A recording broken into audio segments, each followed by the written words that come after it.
is one game away from being an NBA champ. There's no looking back now. It's either win or go home. The spin move, the finish. The Suns have come back from 13 down. One of the most brilliant performances in a finals game. And the slam from Antetokounmpo. The long wait has ended after a half century. The Milwaukee Bucks are NBA champions once again. I wanted to do it here in the city. I wanted to do it with these guys. Did it. It was the longest wait in NBA history from 1971 until 2021, but the Milwaukee Bucks are NBA champions once again. Here's a look at some of the championship plays that got them there as Deer District continues to celebrate. Game 1, the block, part 1. As Giannis Antetokounmpo chased down Mikal Bridges for the block. That looks familiar. Take a look at that block next to LeBron James' dunk on Andre Iguodala, Game 7 in 2016. Bucks would lose Game 1, though, 118-105. They would lose Game 2 as well. Hey, let's go to Game 4. Remember, with just over a minute left, Bucks were up 2, and don't be hating. Giannis blocking DeAndre Ayton. That was huge. MC Neal on the mic. Thank you. I've been working on it. Bucks won that game. Game 5. Devin Booker drives, but he gets stripped by Drew Holiday. Another play we'll see for years to come. The other way, Holiday up top for Giannis Antetokounmpo. The Bucks win Game 5, 123-119 after the heads-up defensive play from Holiday, and then the finish from Antetokounmpo at the other end in the final seconds. All right, in Game 6, Giannis gets 50, but really one of the pivotal moments was there was a minute left, Bucks up 4. Chris Middleton off the roll and rock and roll because the Bucks would win it. Middleton there, Antetokounmpo with 50, and the Bucks wrap it up in 6. All right, San mentioned 50 years ago, and only its 3rd season in the league, led by Kareem Abdul-Jabbar, who was the league MVP, becomes the Finals MVP. Oscar Robertson's first season with the Bucks. McLaughlin, Dandridge, Boozer, Smith. The 4-game sweep in the Finals. Milwaukee over Baltimore. The Bucks were champions then, and they're champions now. And with that, we bring in Kareem Abdul-Jabbar. Kareem, what feelings are you having 50 years after you led Milwaukee to an NBA title? I think it's great for the city of Milwaukee. The fans are so great there. They're loyal. They're crazy.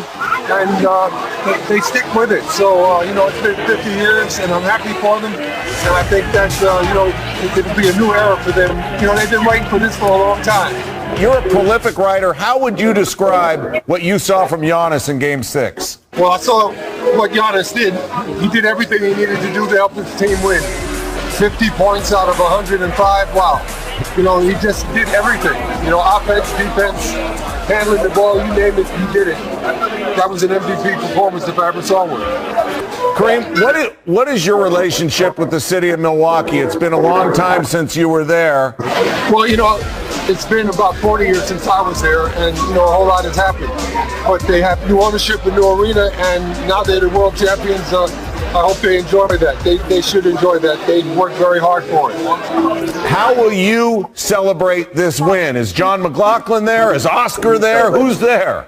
Well, I'm happy for them. I'm not drinking or anything like that. But I'm happy for them. They worked hard for it, and they earned it, and that's what counts. Kareem Abdul-Jabbar, you would know an MVP performance if you saw one. Thank you for joining us on SportsCenter. It was great talking to you.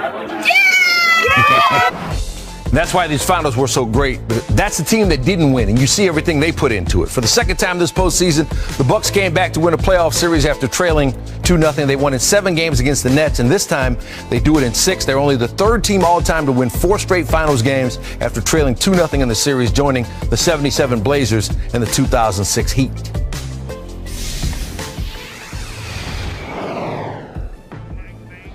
Once again, it's great to have Michael Wilbon and Stephen A. Smith with us here on SportsCenter. Guys, I want to get both of your thoughts on this.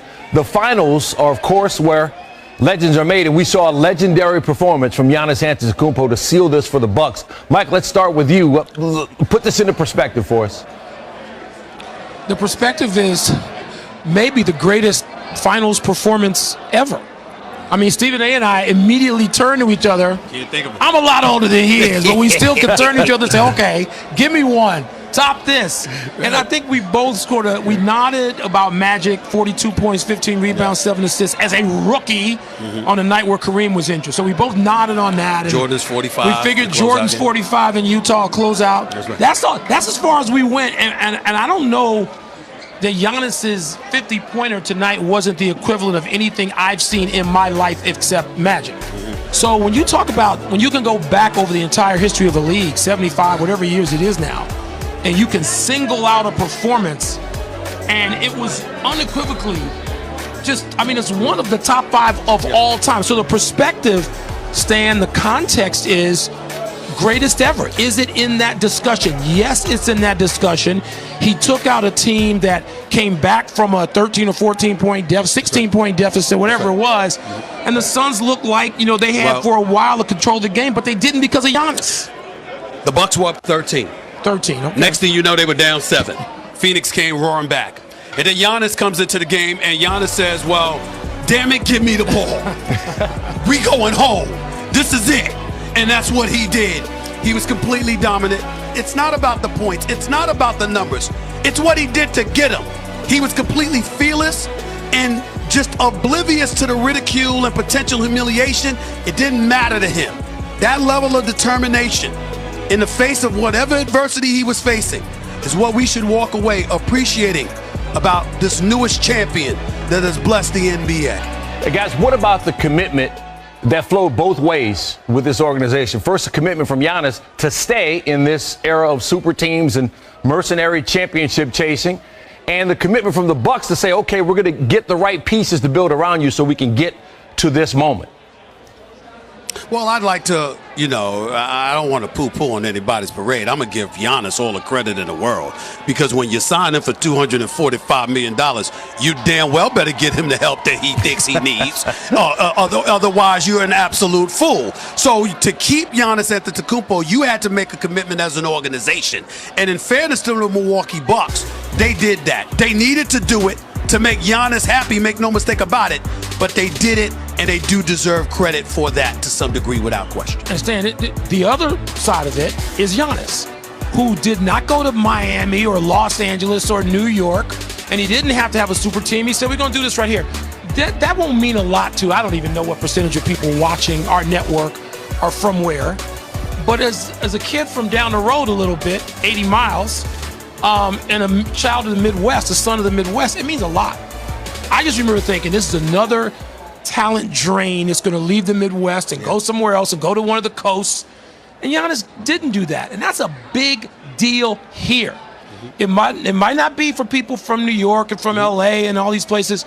It's a big deal here. I want to say this before we end this, Stan. It's not just that Giannis stayed, which is obviously a very, very big deal. Middleton's a star. Drew Holiday's a star. But no one, I repeat, no one called them superstars. Yet they assembled, and this franchise knew they were good enough to compete for a championship and possibly beat anybody.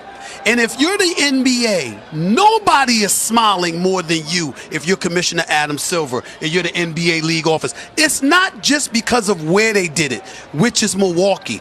It's how they did it. We don't have to assemble 3 big stars. We don't have to assemble 2 big stars. You might discover we had them all along, but before we even realized it, guess what? We said we've got a superstar, and we're going to surround him with the parts necessary to win. And these guys did it. They showed you there's another more conventional and traditional way potentially to get it done, and nobody can deny that. It's a beautiful night for the NBA, without question. All right, celebration may last for weeks in Milwaukee after the Bucks get that first championship in 50 years. Guys, we appreciate your contribution, giving us championship coverage of the NBA Finals.